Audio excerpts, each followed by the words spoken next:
Hello there. Now that Star Trek Picard Season 3 has finally concluded, oh my god, was that show good. I don't care. You don't like New Trek and you've not watched this, you missed out. This is some of the best Trek that they've made in a long time. And I'm no fan myself of a lot of the elements of that have gone into the production of some of the other shows. Personal opinion, I find Lower Decks too comedic. It's like if I tried to transfer someone like Boimler over to put him on the bridge of Kirk's ship, and Kirk would slap him across the deck of the vessel to basically beat the screaming out of him. You put him on Picard's ship, and I imagine Picard would have put him on shuttle duty until he flew himself into a star. Sisko would have just shot him, let's face it. No, wait, no, Janeway would have shot him. Just stand next to Tuvix, Boimler. Anyway. And I'm going to say, I have never been so happy to see much of the Big D on screen in my life. And believe me, I've seen a lot. Being such a Trekkie myself, I've seen a lot of Big D on the screen over the years.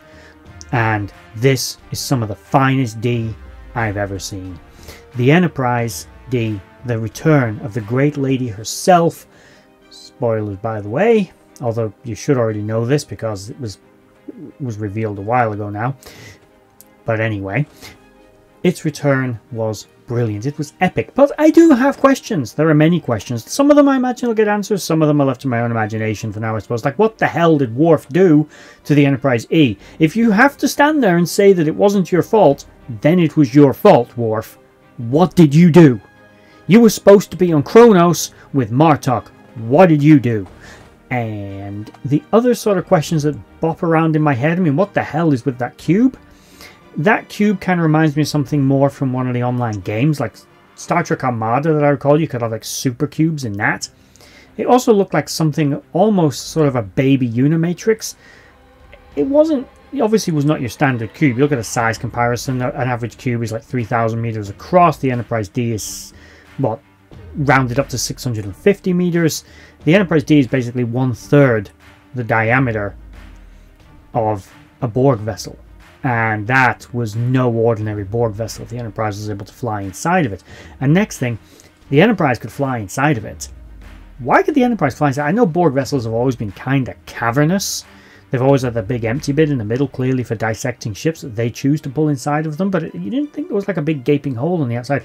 And I know I'm not the only one that got this vibe, but Millennium Falcon, Return of the Jedi, very much, even the way the ship was maneuvering. My biggest question I'm sort of left lingering is, right, they're firing at the Borg, they're fighting the Borg, and it is glorious to watch Data gleefully enjoying the maneuvering of the Enterprise like I think it's never been maneuvered before. Although we should remember, this is only half the Enterprise.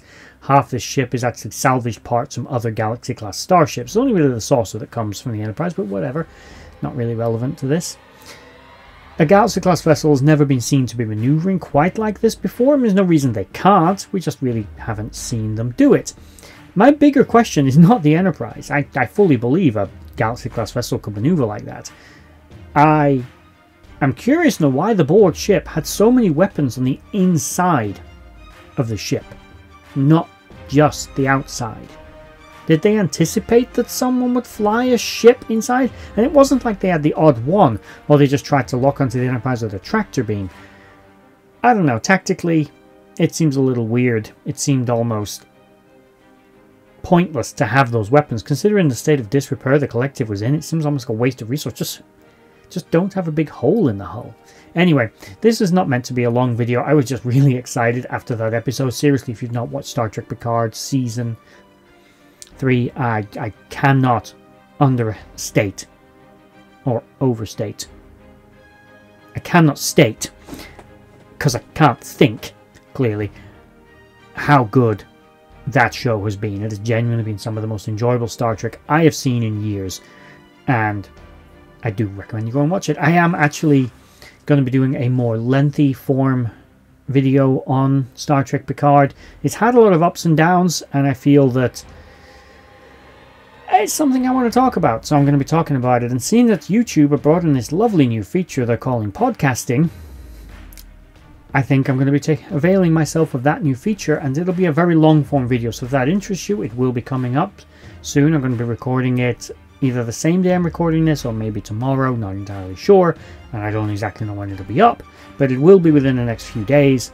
So if that's something you're interested in, it'll mostly be a very long video of me talking about Star Trek Picard, then by all means tune in.